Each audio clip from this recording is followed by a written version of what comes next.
இப்போ நம்ம ரசிகனா இளையராஜாவ பார்த்து ரசிச்சிருப்போம், கேட்டிருப்போம், கொண்டாடியிருப்போம்.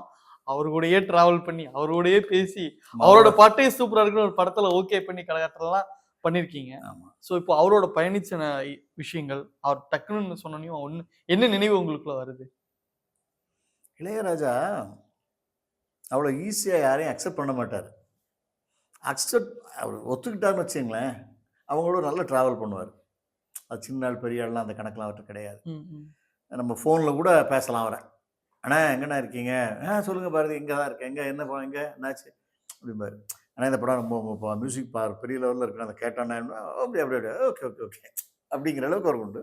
எனக்கு அவரோட பயணிக்கிறதுக்கு ஒரு 3 படங்கள் வாய்ப்பு கிடைச்சது. ம், ம். அத நான் ஏற்கனவே சில இன்டர்வியூல சொல்லியிருக்கேன். இருந்தாலும் உங்கள்ட்டயும் நான் பகிர்ந்துக்கிறேன்.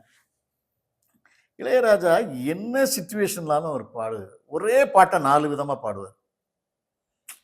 ஒரு ஓகே. பாட்டுன்னு வச்சுக்கங்களேன், உங்களுக்கு எந்த மாதிரி வேணும்னு கேட்பார். இப்போ உதாரணத்துக்கு, "மாங்குயிலே பூங்குயிலே தேதி ஒண்ணு கேளு, உன்னதால இட தேதி நாளு எந்த நாளு" அப்படின்னா, இப்படியும் அவர் பாடுவாரு.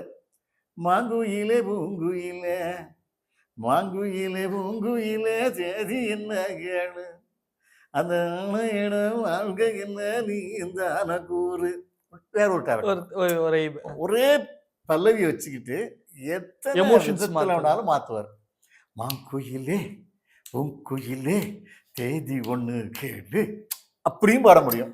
எப்படிப்பட்ட ரூட்லனாலும் அவர் போ முடியும். ஏன்னா காரணம், அவங்க அந்த இசை பயணத்துல டிராவல் பண்ணிட்டே இருக்கிறதுனால, லெஜெண்ட்.